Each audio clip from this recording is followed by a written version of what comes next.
Hello and welcome, dear viewers. My name is Jan Gustafsson, and this is my first session of Banter Blitz, where I am playing against random opponents in the Chess24 play zone in a 3-minute game.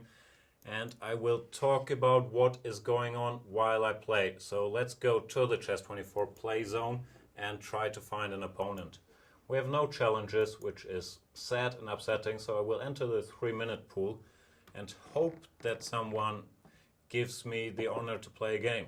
Anticipating that, I will magically move to the right already, and once the game starts, we will bring up the board.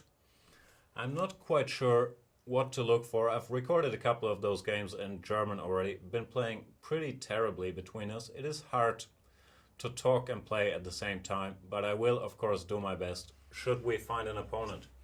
If we don't, we'll just keep talking about the weather.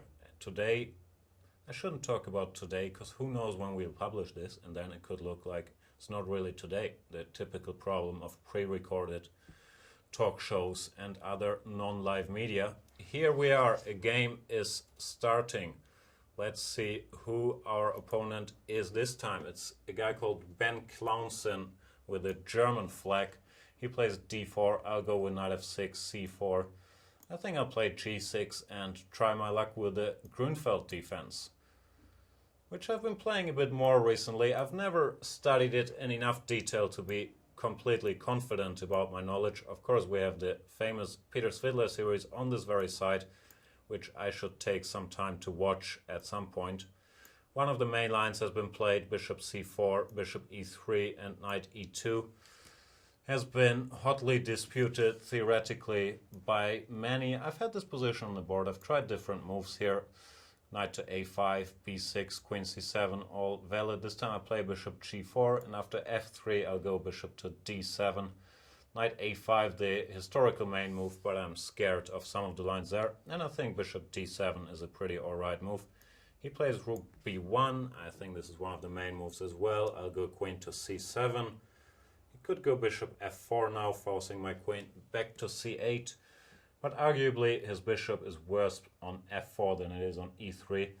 So we'll see what he does. He goes knight to f4, also an interesting move, which I'm sure I've studied at some point in time. Obviously can't remember anything at all.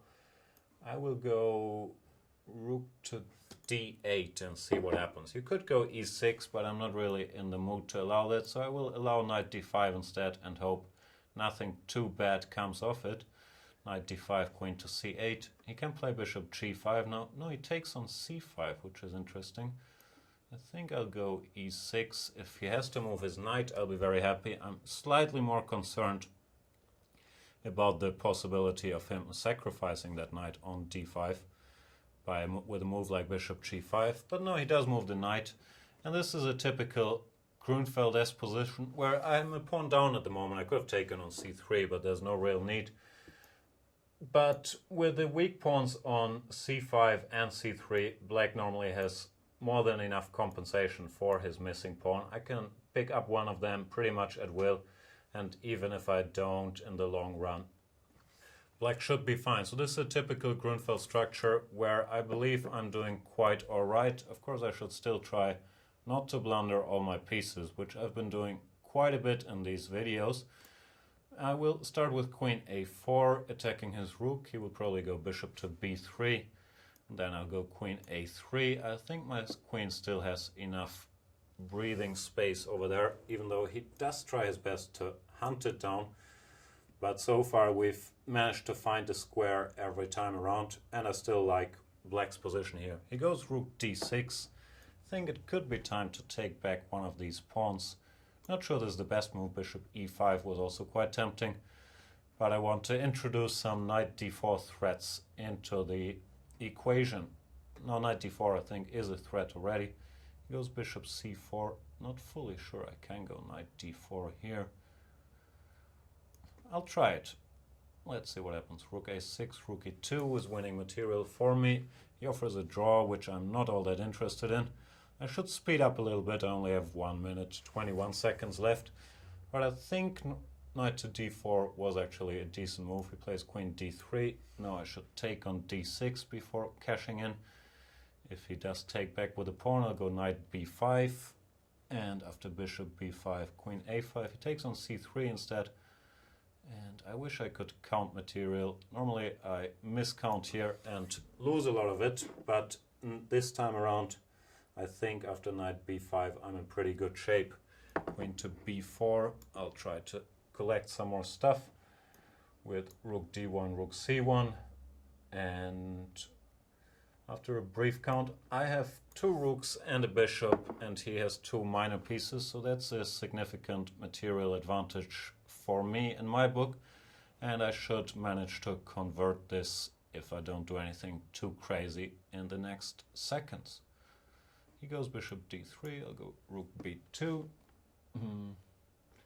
queen d4, I'll pin him just in case with rook d2. Gotta be a little careful about some tricks with knight h5 here, but I don't really see them materializing. So black is winning here, and he did resign. I won the game against Mr. BenKluinsen. Was an interesting game theoretically, actually. This Grunfeld, a very critical line, knight f4, knight d5, a critical idea. But I think I did alright, and after dc e6, if he has to move his knight, black is in good shape in those positions. So thank you very much for watching this video, and we'll see you in the next one. Cheers.